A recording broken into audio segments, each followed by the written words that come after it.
everyone, and welcome to Daily Newspaper Analysis, which is brought to you by LawSikho.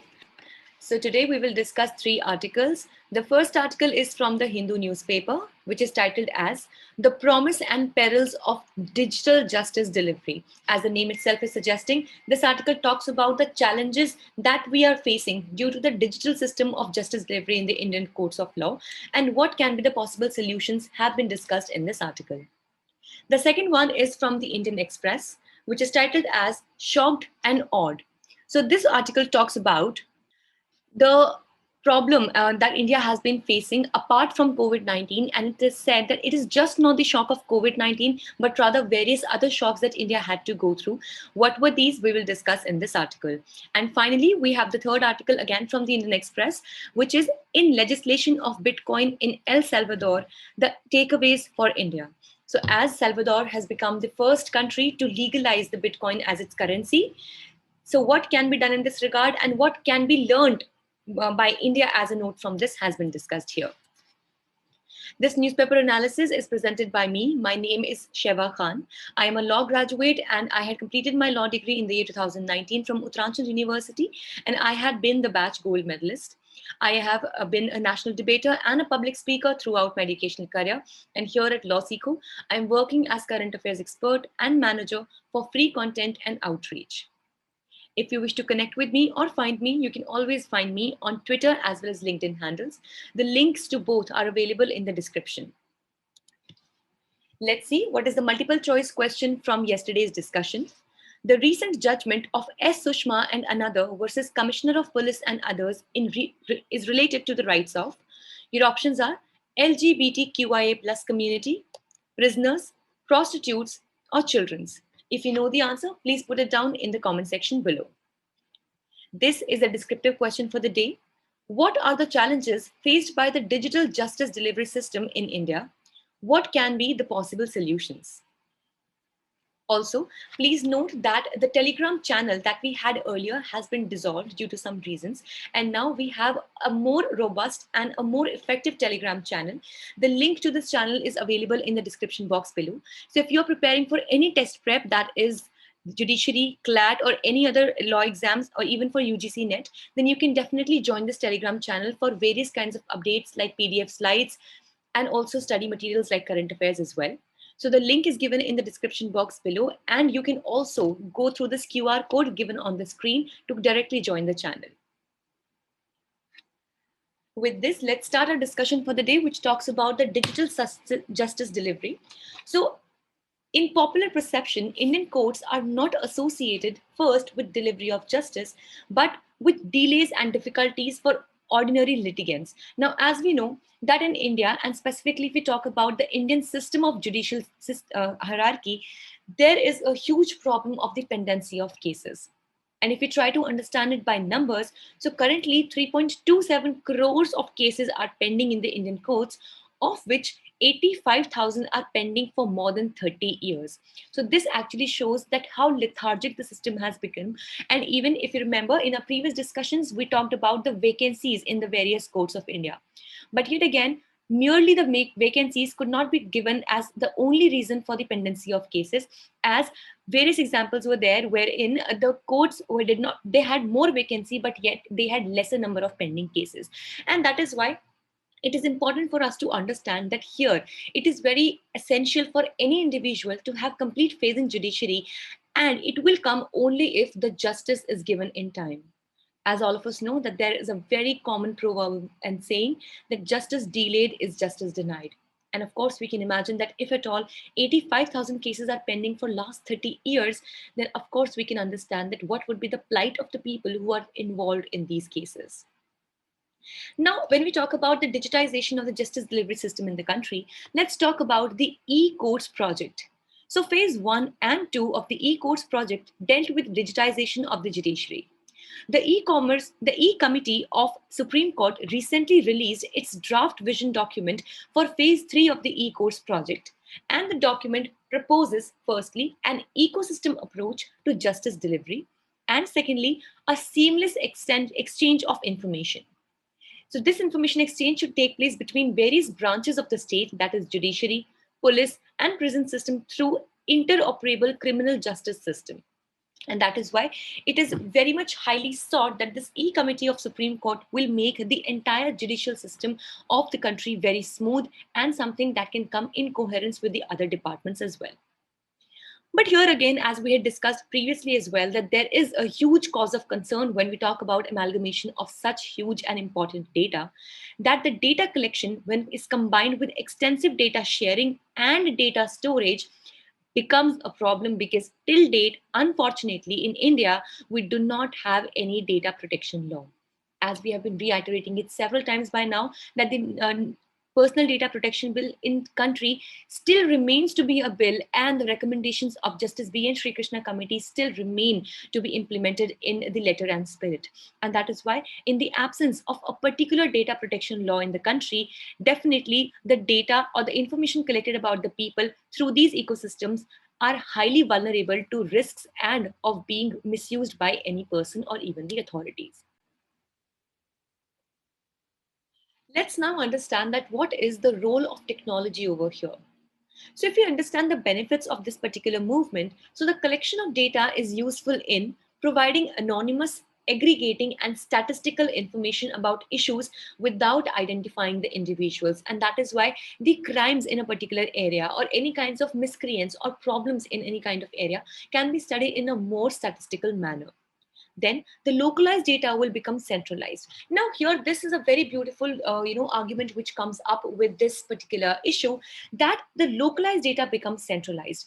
By this we mean that where currently the data is provided or is available in various segregated or scattered pockets of the government departments, this E-Committee of the Supreme Court or this digital justice delivery system in the country will ensure that this data is available in one coherent system, which would mean that, for example, a kind of data is available in one department of the government, let's say revenue, then that data would also be available in any kind of other department, let's say tax evasion. So these things can all help to identify the problems. This kind of data can help the courts to come at a better conclusion, and thus this centralization of data can make the process faster, speedier and more efficient. Then the streamlined judicial process reduce pendency and help the litigants in reducing the time of dependency of cases, and thus in faster judgments by the courts. But also, there are a few steps needed in this direction, that we need to continue the framework of fundamental rights, and the e-courts must move towards localization of data and prevent seamless exchange of data. Now here, this might seem to you to be a bit contradictory in nature, wherein at one side we are celebrating that the localized data would become centralized, and on the other hand, we are also saying that the e-courts must move towards localization. Now here it means that we should be able to draw the right balance between the data, which means that though it should be coherently available at one particular resource, but then again, it should be made sure that this resource is not vulnerable to any kind of attack, which means any kind of cyber attack or any kind of attack where this data could be misused or could be misinterpreted by any hawkers or any people who want to misuse this data. And that is why this midway is very, very important. And thus, the most important step in this direction perhaps would be to have the national data protection law in hand. Let's discuss the second article of the day, which talks about India's crisis management. So with the COVID-19 shock, India as a country has faced many shocks. And let's see that what other crises and shocks India has faced, though not in the recent years, but there has been a long chronology of these issues. So if we talk about the year 1962, so there was the Chinese aggression wherein approximately 1,000 soldiers had died. So the response was the new defense minister. We had a new defense minister. There was an increase in the defense budget, and alter India's understanding of the world and foreign policy in the fundamental way took place.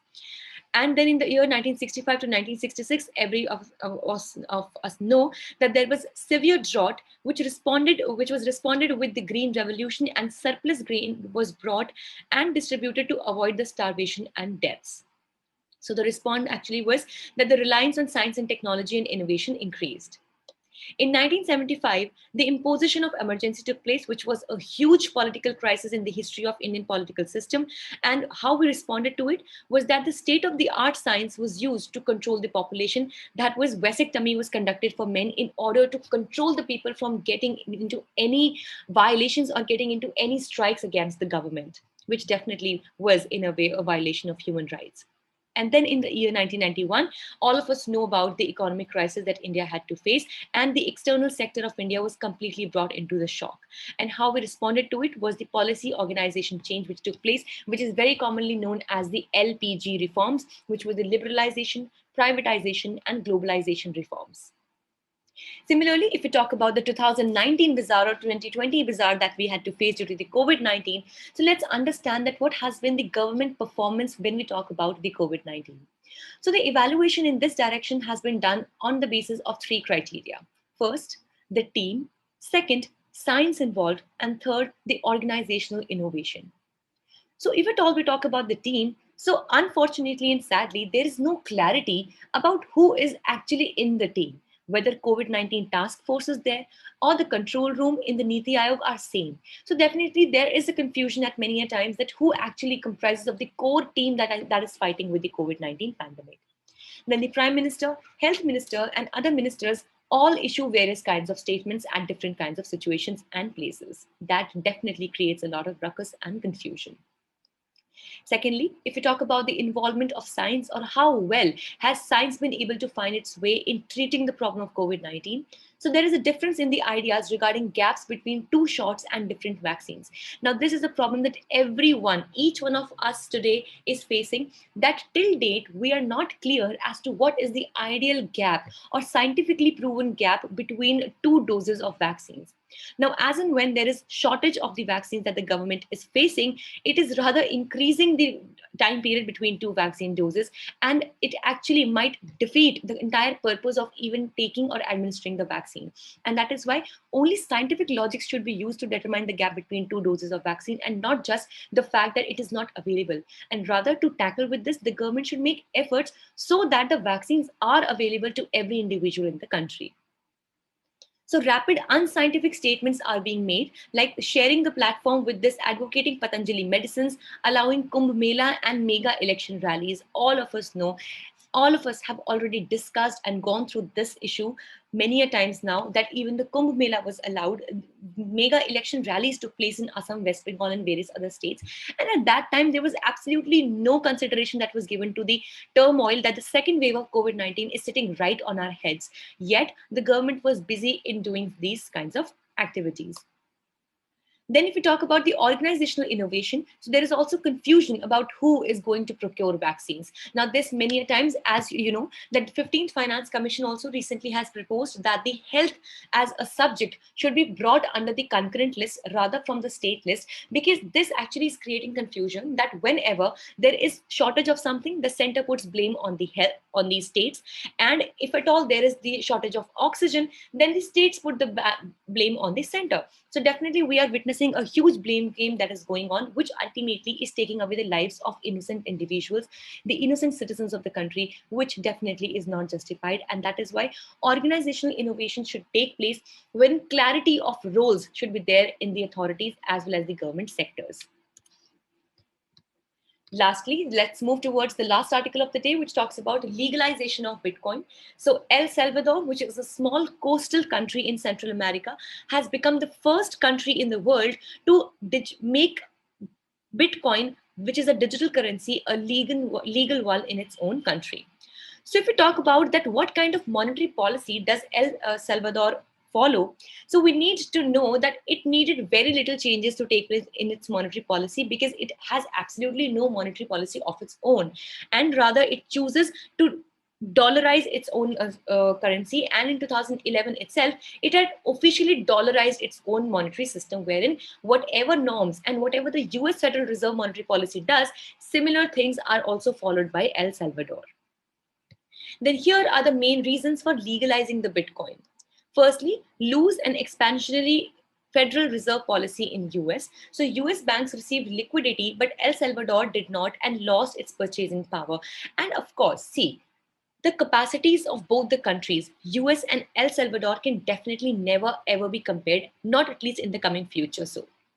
But still, if El Salvador chooses to move on the steps or the footsteps of the Federal Reserve policy of the United States, so definitely the capacity and the what do we say, as we call, as the recovery rate of the US banks definitely is better than the El Salvador people or the El Salvador monetary system. And that is why it was easier for the US banks to receive liquidity in which they could actually monetize their assets. But this was not the same case for El Salvador, and it's lost its purchasing power. And that's why maybe by means of legalizing Bitcoin, it wants to get back into the market. So it believes that dollar and Bitcoin can coexist side by side, as because as we know that in the year 2011 it had dollarized its entire economy, it had brought dollars as in its economy, and it believes that the dollars and Bitcoins can coexist together. Now, here are other few reasons also, like the investment boost towards innovation can take place, and potential shift in the remittances can take place, as the remittances make up close to 20% of the El Salvador's GDP, which flows approx $6.56 million.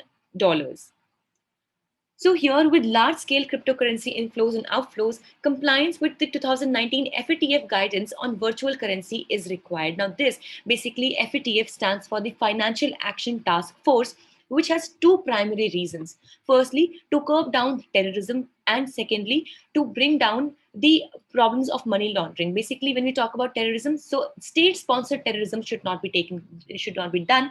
That and money laundering should not be done are the two primary goals of the FATF. And definitely, it's a very important point that since this cryptocurrency of Bitcoin has been given a legal status in El Salvador, it should be made sure that this cryptocurrency does not find its way in beating down or defeating the purpose of FATF and promoting any kind of money laundering or state-sponsored terrorism. So this was all for the day. If you like this session, please give it a thumbs up. Thank you so much for staying tuned with LawSeco.